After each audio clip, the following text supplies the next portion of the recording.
Prometheus एक बहुत बड़ी शिप है जो 4 महीने पहले अपनी 7 दिन की जर्नी पर निकली थी।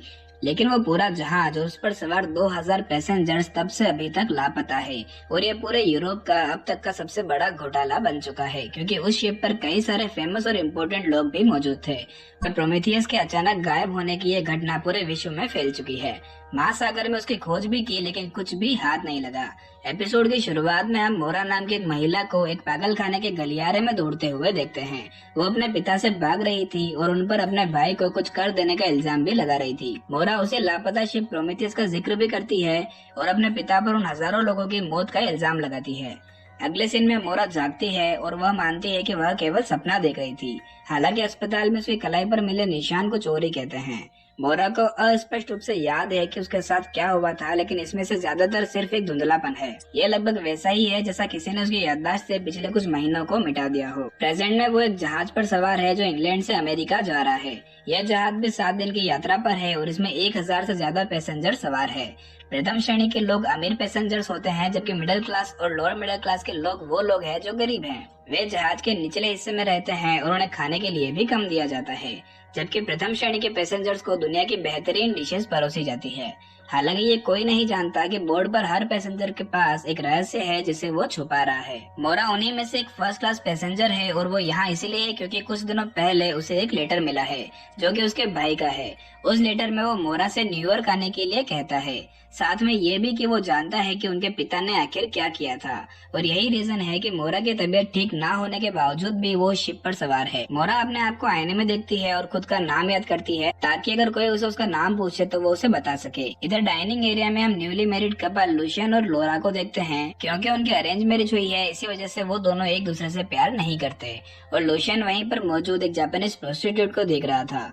वो जापानीज गर्ल अपनी माँ के साथ उस शिप पर थी, लेकिन वो जापानीज में बात नहीं कर रही थी। इससे ये पता चलता है कि वो जापानीज होने का दिखावा कर रहे हैं ताकि वो न्यूयॉर्क में बेहतर जीवन जी सके। मोरा अकेली बैठी हुई थी कि तभी उसके पास ईव नाम की एक महिला आती है। ईव उस प्रोस्टिट्यूट की मालकिन है जो उसे अमेरिका ले जा रही है। यहाँ पर मोरा ईव के फालतू सवालों से परेशान दिखती है कि तभी वहाँ पर एक आदमी भागता हुआ आता है। वो लोअर क्लास का एक वर्कर है जिसे फर्स्ट क्लास के पैसेंजर्स की तरफ देखने की भी इजाजत नहीं थी। वो आदमी पूछता है कि क्या वहाँ पर कोई डॉक्टर मौजूद है, क्योंकि उसकी बहन जहाज के निचले डिब्बे में मर रही है। तभी गार्ड्स उस आदमी को उठाकर बाहर ले जाते हैं, लेकिन मोरा उस आदमी के पीछे जाती है और तब हमें पता चलता है कि मोरा एक प्रैक्टिसिंग डॉक्टर है। वो निचले डिब्बे में जाकर उस आदमी की बहन की मदद करती है। हालांकि वहाँ के लोगों को मोरा पर भरोसा नहीं था, लेकिन उस महिला की छोटी बहन मोरा पर भरोसा दिखाती है। फिर मोरा उस महिला को ठीक कर अपनी काबिलियत साबित करती है और चुपचाप वहाँ से बाहर आ जाती है। फिर मोरा बाहर आकर इस जहाज के कैप्टन से मिली जिसने 2 साल पहले अपने घर में आग लगने की वजह से अपनी बीवी और बेटियों को खो दिया और अभी तक वो इस बात के शौक में है। वो दोनों आपस में थोड़ी देर बात करते हैं, लेकिन तभी कैप्टन का असिस्टेंट वहाँ पर आता है। वो उन्हें बताता है कि उन्हें एक सिग्नल मिल रहा है जो उनके आसपास की जगह के कोऑर्डिनेट्स को दर्शाता है और कैप्टन को यकीन होता है कि वो सिग्नल शायद उस खोए हुए जहाज से ही आ रहा होगा। और इसकी जांच करने के लिए वो पैसेंजर्स को बिना बताए इस शिप को मोड़ने का फैसला लेता है। मोरा फिर कैप्टन के पास जाती है और उससे पूछती है कि क्या उसे लगता है उस शिप पर अभी तक कोई जिंदा बचा होगा, क्योंकि वो पिछले 4 महीनों से लापता है। कैप्टन कहता है कि ये मुश्किल है, लेकिन हो सकता है उनके पास राशन हो जिसकी वजह से वो लोग बच गए हों। मोरा के जाने के बाद कैप्टन एक एनवलप निकालता है जिसमें सेम वही लेटर होता है जैसा मोरा को उसके भाई ने भेजा था, और ये लेटर किसी एल नाम के शख्स का था। फिर थोड़ी देर बाद कैप्टन सभी फर्स्ट क्लास पैसेंजर के सामने आता है और उन्हें पूरी स्थिति की जानकारी देकर कहता है कि वो उनके शिप को फिर से घुमा रहे हैं, क्योंकि उन्हें उस खोए हुए शिप की लोकेशन मिल चुकी है। हालांकि सभी पैसेंजर्स कैप्टन के इस फैसले से नाखुश थे, लेकिन फिर भी कैप्टन अपने फैसले पर टिका हुआ था। कुछ घंटों बाद वो उस लोकेशन पर पहुंचते हैं और ये कंफर्म करते हैं कि वो वास्तव में वही खोया हुआ जहाज प्रोमेथियस है। कैप्टन अपने असिस्टेंट से एक लाइफ बोट को नीचे करने का आदेश देता है और अपने साथ उस खोए हुए जहाज पर जाने के लिए एक ग्रुप बनाता है।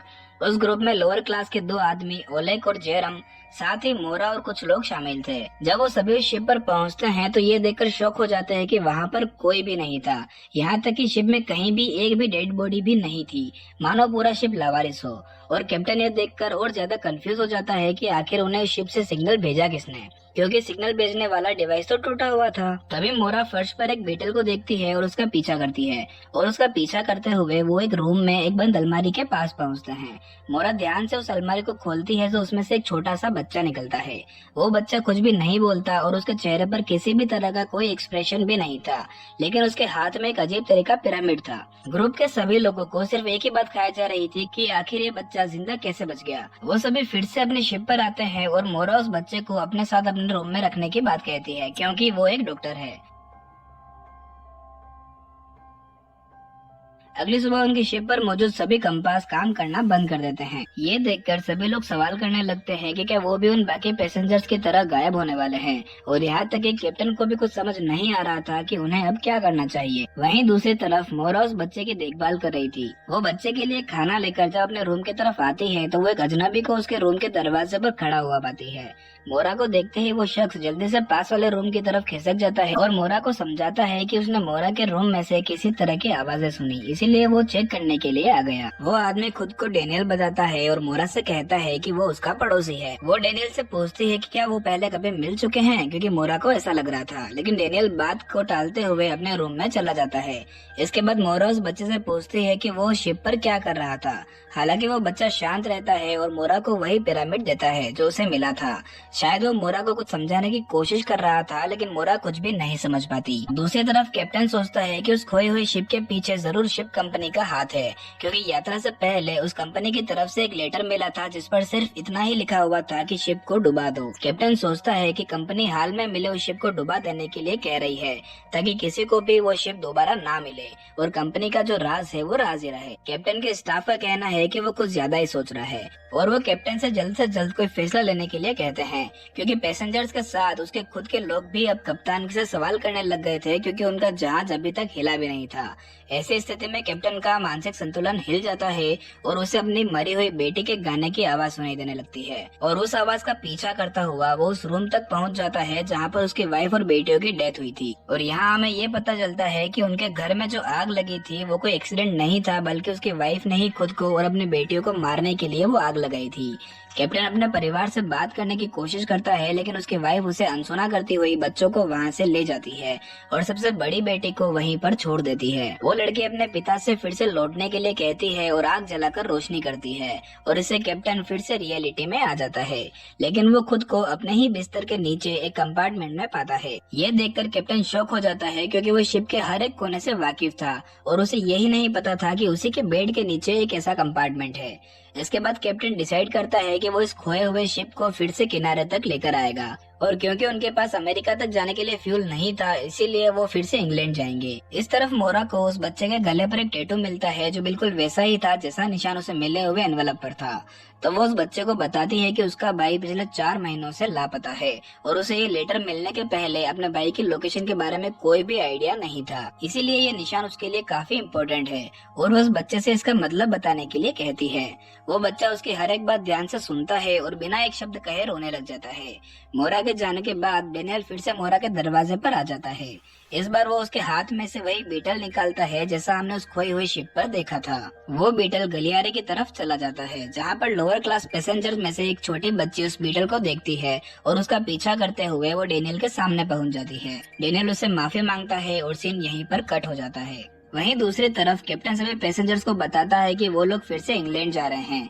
ये सुनकर सभी नाखुश होते हैं और कैप्टन के इस फैसले का विरोध करते हैं, लेकिन इसके बावजूद भी कैप्टन अपने फैसले पर अड़ा रहता है। मोरा कैप्टन के पीछे डेक तक जाती है और उससे पूछती है कि आखिर ये सब चल क्या रहा है। तब कैप्टन मोरा को उस शिप को डुबा देने वाला मैसेज बताता है जो शिप कंपनी ने भेजा था, और कैप्टन का ये भी मानना था कि उसे और मोरा को इस शिप पर किसी कारण से भेजा गया है, और उसे ये भी पता है कि मोरा को भी वही लेटर मिला जो उसके पास है। थोड़ी देर बाद उसे छोटे बच्चे की डेड बॉडी मिलती है और एक मेल डॉक्टर को उसके डेथ का कारण पता लगाने के लिए कहा जाता है। वो डॉक्टर काफी लापरवाही से कह देता है कि वो बच्चे बीमार थी इसीलिए वो मर गई। हालांकि मोरा उस डॉक्टर से पुख्ता रीजन पूछती है, लेकिन वो मोरा को इग्नोर कर देता है। तभी अचानक कैप्टन को बाहर बुलाया जाता है, क्योंकि उनके शिप के चारों तरफ कोहरा छा गया था। अब तक वो लोग सूरज की लोकेशन की मदद से अपना रास्ता बना रहे थे, और क्योंकि अब चारों तरफ कोहरा छा गया है इसीलिए अब सही दिशा का पता लगाना उनके लिए काफी मुश्किल हो गया था। कैप्टन मोरा के साथ अपने रूम में आता है और उसे एक रिबन का टुकड़ा दिखाता है जो उसकी बेटी का था, और वो बताता है कि उसे ये टुकड़ा उस खोई हुई शिप पर मिला था और उसे लगता है कि उसकी फैमिली भी उस शिप पर मौजूद थी, हालांकि वो लोग काफी समय पहले मर चुके हैं। मोरा और कैप्टन फिर से उस खोई हुई शिप प्रोमीथियस पर जाने का फैसला करते हैं ताकि वो उसके कैप्टन के लॉग्स को चेक करके पता लगाए कि आखिर वहाँ पर हुआ क्या था। वो लाइफ बोट को नीचे करने के लिए जाते हैं, लेकिन तभी सिक्योरिटी हेड उन्हें रोक लेता है। वो कैप्टन के फिर से इंग्लैंड जाने के फैसले से नाखुश था और उसका मानना था कि कैप्टन के उस खोए हुए शिप से जो लगाव है उसकी वजह से वो सभी मुश्किल में पड़ सकते हैं। हालांकि कैप्टन उस सिक्योरिटी हेड की बातों को इग्नोर करके लाइफ बोट को नीचे उतारता है। उनके जाने के बाद सिक्योरिटी हेड और कैप्टन का असिस्टेंट शिप के लोगों को कैप्टन के खिलाफ भड़काने का फैसला करते हैं।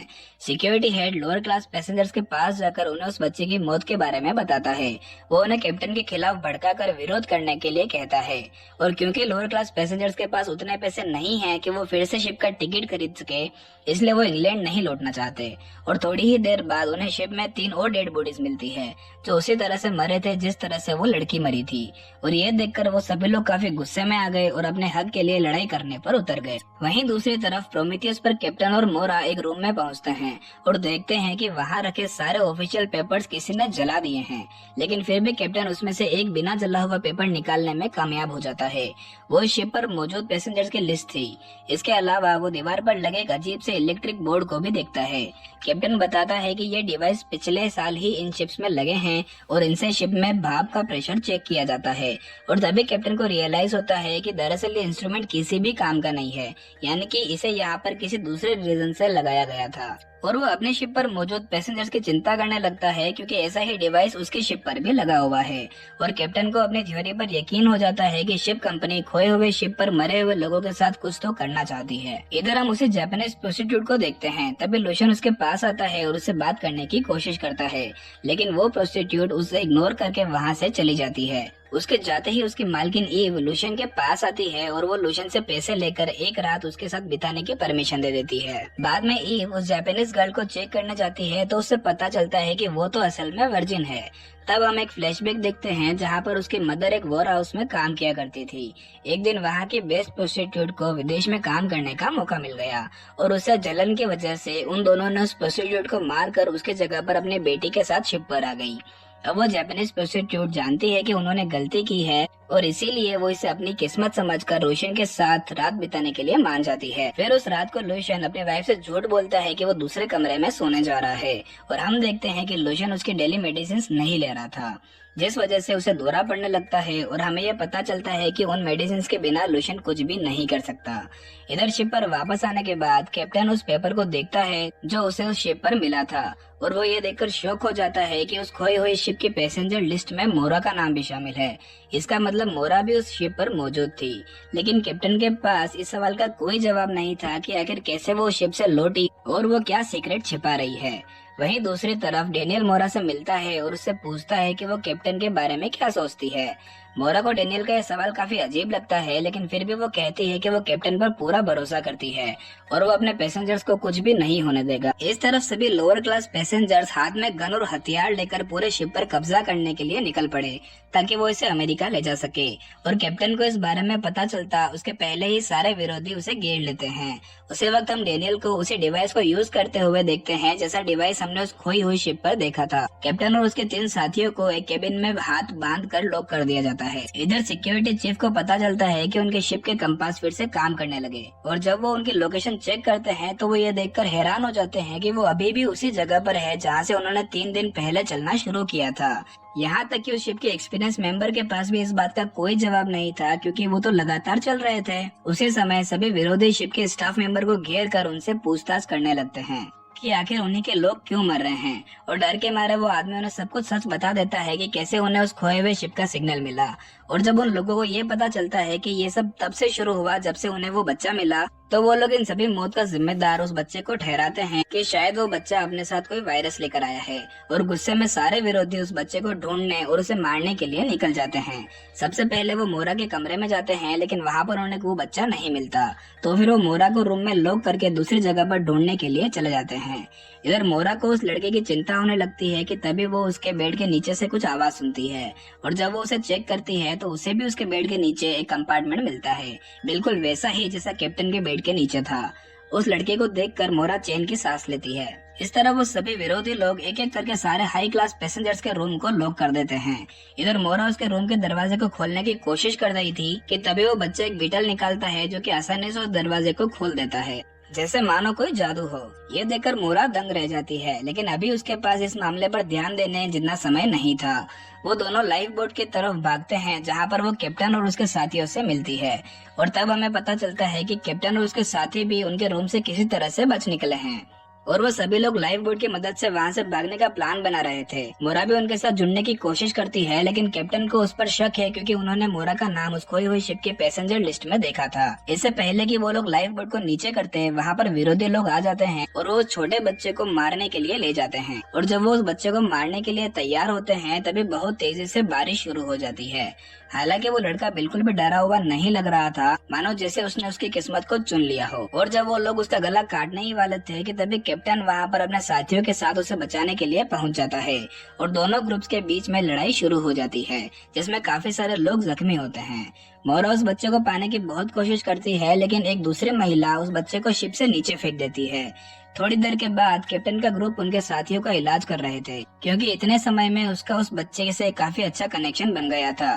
तभी कैप्टन मोरा को अपने पास बुलाकर उसे वो लिस्ट दिखाता है जिसमें उसका नाम था। ये देखकर मोरा शॉक हो जाती है, क्योंकि उसे ऐसा कुछ भी याद नहीं है कि वो कभी उस शिप पर गई भी हो। वो इस बात से इनकार करती हुई उस लिस्ट को गलत बताने ही वाली होती है कि तभी वहाँ पास रखी अलमारी में से आवाजें आने लगती है। सभी लोग सदमे में उस तरफ देखते हैं कि वही छोटा बच्चा उसमें से बाहर निकलता है और उसके हाथ में वही अजीब सा पिरामिड भी था। वो बच्चा मोरा के करीब आकर उसे हग करता है और ये एपिसोड यहीं पर खत्म हो जाता है। इस सीरीज के अगले पार्ट को देखने के लिए हमारे इस वीडियो को लाइक और चैनल को सब्सक्राइब जरूर कर दीजिएगा। Thank you for watching.